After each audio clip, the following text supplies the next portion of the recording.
I think many people find it hard to believe that much of society could be engineered. Yet that is the reality that we find ourselves in, and it's easy to determine if this is the case by simply reading the writings of those at the top, the social engineers, the technocrats, the planners. You'll notice in this quote here that I have from Edward Bernays, who is the father of modern advertising, the father of modern propaganda. He worked for the State Department. In fact, he renamed it the Department of Defense as opposed to the Department of War. He thought that would be a better selling point. And in fact, all the admin really had their origins in the OSS wartime intelligence psychological operations. This would be Paley, Sarnoff, all these characters, Walter Lippmann. Many of them were OSS, which was a predecessor to the CIA. Now, Bernays makes it pretty explicit that the coming global order will be one in which technocrats and managerial experts would decide and determine the course of society as a whole. The reason that this is seen as necessary is that this is part of a larger plan, larger paradigm, which goes back many centuries, but is exemplified in novels such as Brave New World. Now, I've done talks on Brave New World. You can hear my analysis of the whole work. What's really relevant here is the section on page 177 where we have the discovery of something that doesn't fit with the given scientific paradigm of the day in the novel. The World Socialist Controller, Mustafa Mond, notices that there is a theory of biology put forward that puts pretty strong evidence for there being purpose or telos in the external world. The idea of the return of nature having a purpose, a telos, is of course something rejected by modernity because it would suggest design, right? It would suggest that there maybe is a designer conducive to a homogeneous, controlled society. So the arts and science, he says, have to be controlled. And in fact, he says that many of these discoveries are suppressed, kept down, and hidden.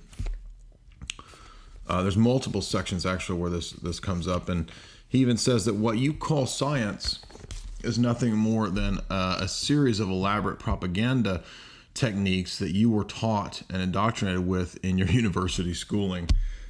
Now, that was written in 1932, right? And what he's describing is not a future dystopia, but a present reality, the present world, the present situation. But I want to hit on his brother, Aldous' brother, Julian, who wrote the philosophy for UNESCO. Julian coined a term on the basis of his evolutionary philosophy. Now, he says that in the coming evolving society, there will need to be a strictly regimented process of a managerial technocratic state, something like the Hegelian March of God on Earth, which is what Hegel's philosophy of the state is. He says that there will have to be a strict regimentation of biometrics, of people's codes. And he says that ultimately what we'll do is it will be a kind of Babel. He says we will build Babel, right? Now, if you're familiar, this is, of course, from the ancient text of Genesis. You go back and read the first 10, 11 chapters of Genesis, you'll read about that. But the goal is not just to have some control system. It's way more radical. And that's why this is a final revolution.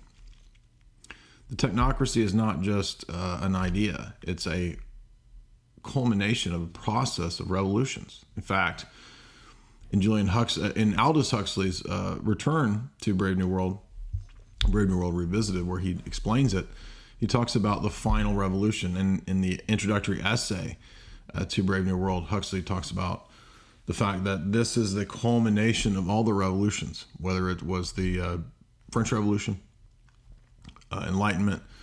These are all cultural revolutions all the way up through American Revolution, the final revolution, which is the completely technocratic controlled society run by something like AI. Now, if Julian coins the term TRANS, humanism, then you can bet that this was a plan for a long time. And I did a whole talk on the philosophy of UNESCO, about how the arts, about society, about everything, all the way down to the biosphere and biometrics needing to be completely controlled. And the model is Plato's Republic. And in that, what we saw was that the philosopher king is the technocrat. He is the person who's been instructed in all the secrets of nature, not in some mystery religion sense, although there is a cloak, noble lie, mystery religion in Platonism. The inner core is one of science, right? Worshipping the religion of science. And they have a hidden, suppressed science that's not the pop science. It's not the mass consumption science. It's a different science. It's real science, while everyone else gets the sort of dumbed down popcorn version. This is the post-human order, the post-human future. We've heard of things like postmodernism, the development of philosophy from modern notions, progressive notions, developing into postmodern philosophy. If you've had college classes, then you probably heard or interacted with postmodernism. But beyond these philosophical ideas and debates in schools, there's an actual plan at work that is a many years, decades old connected plan, as we've seen from the many books that we've covered by these elite, a plan of the implementation of a technocracy. But that's not just computers running everything and droids barking orders at you. It's the post-human order that is moving beyond what man is and man's conception of himself and the world to a changing image of man, to where man is seen as essentially insignificant and to be replaced by the new phase, right? Man 2.0, H plus, humanity plus. What it is to be human, it can move into anything, right? It can morph into anything, can degenerate, it can progress. And so therefore the advancement of technology is just part of this grand evolutionary narrative that we can then transcend the limitations of the present state that we have in our bodies and death and so forth through technology. And then the idea being, well, as technology advances, because it advances at such an exponential rate, we will then overcome the limitations of death and spatial limitations, or who knows, right? Just like Interstellar, like we'll drop into the Tesseract. We'll be inside the Tesseract, and old Matthew McConaughey's just on the other side of that library wall right there. He's laughing and staring at me from the other side of the Tesseract, the higher dimension, telling me that he loves me. Think of this. Think of the absurdity of this. That the same technocrats who say that they can't explain or they don't know what consciousness is, we don't even have a basis really to believe in consciousness. But at the same time, you're going to download your consciousness into a computer, into a zip drive. You'll be on a floppy disk, bro. Trust me. Pop philosophy, pop science, scientism is itself a kind of just a religion where people are trusting in so-called scientific, managerial, technocratic experts. As part of this control mechanism for the whole of society, being so grand in its scope, let's not forget diet. Do you remember the next million years? We did a whole talk on this very important book. This one's overlooked. This one's forgotten. And what did Charles Galton Darwin say would be so crucial for the elite bloodlines?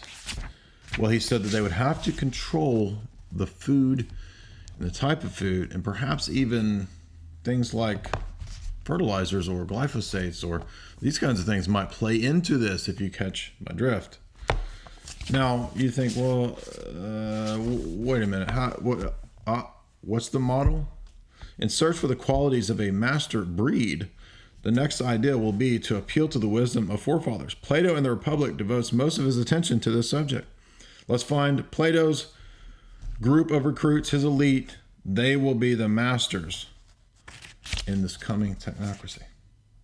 Plato's Republic is the model, according to one of the elite, to create a master breed. Who's the master breed? It's not me, it's not you. It's an evolved new phase of man. And who will get to participate in that? Well, guess what? He has a whole chapter on elite secret bloodlines.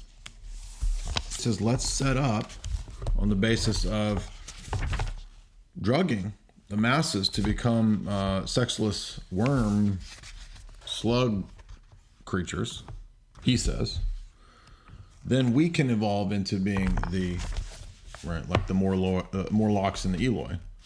Another species is what he says. He says the same thing Bertrand Russell says. He's in the same circles, you see, as Bertrand Russell. So that's why you see the same patterns and plans. He says it will create a fake religion of science and scientism. And meanwhile, all of the continents, he says, will form into continental unions. And then those continental unions will form into a global federation or a republic. A republic. It will be a utopia island. And those that are not the elite will basically be evolved into being little gub snail men micro machines. You live in a Bond novel that's a dystopian Bond novel is what you and me and we all live in. So that's what the post-human world is. And the post-human world, to be brought in, has to be brought in through crises.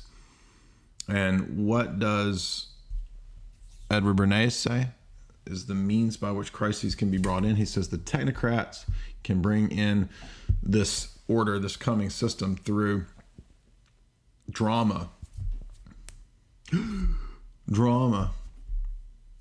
crises that they engineer. Problem, reaction, solution. It's technocrats as the feudal lords with their AI goblets full of microchips, and you as the goblin, gub snail man.